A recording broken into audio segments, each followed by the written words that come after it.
I noted you'd looked at Isaiah 52, verse, I think it's 12 to 14. It's quite interesting. It talks about how kings shut their mouths. And the reason why, from my point of view as Christians, is because once again, the Messiah is the light to the Gentiles, and kings who never ever heard of the God of Abraham, Isaac and Jacob, one God, they realize Jesus is the one who's delivering that message to all the nations. Like I said at the start, no one's ever told more people about the God of Israel than Jesus Christ and the New Testament. So kings shut their mouths, they're shocked.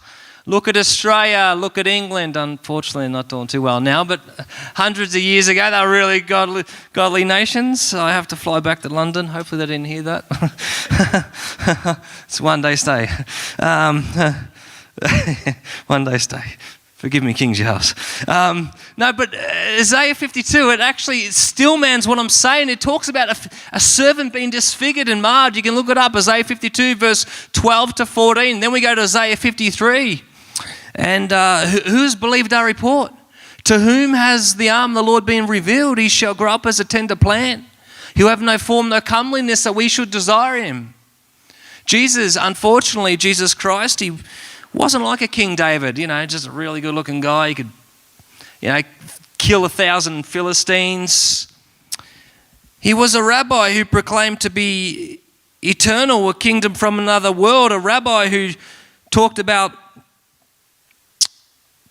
our sin and dealing with that and finding a way to get it done on the cross, a rabbi who had a plan to tell the whole wide world about God. And I can understand, maybe from your perspective, in a modern rabbinic interpretation, the Messiah of Jesus Christ is probably not the Messiah you expected, but unfortunately, he's the one God sent from my point of view. As I said at the start with my opening statement, in the end, it's all about evidence. I'm doing what Tavia hosts Tanakh Talk. I'm doing a lot of Tanakh Talk tonight as well as the New Testament. So, end of the day, once again, I'll go back to Isaiah 53. We go back to Isaiah 52, verse 12 to 14. It talks about a servant being marred, disfigured. Talks about kings shutting their mouths, Gentile kings, because of, I believe, his message, the gospel.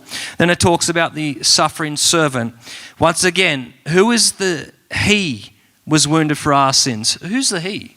Why don't they just go ours? And can Israel pay for Israel's sins? As you mentioned, Ezekiel 18, I agree. So someone innocent should not have to pay for the sins of someone wicked. I totally agree with that one. But Jesus Christ was sinless. How come? Because he's God in the flesh. God by nature cannot sin.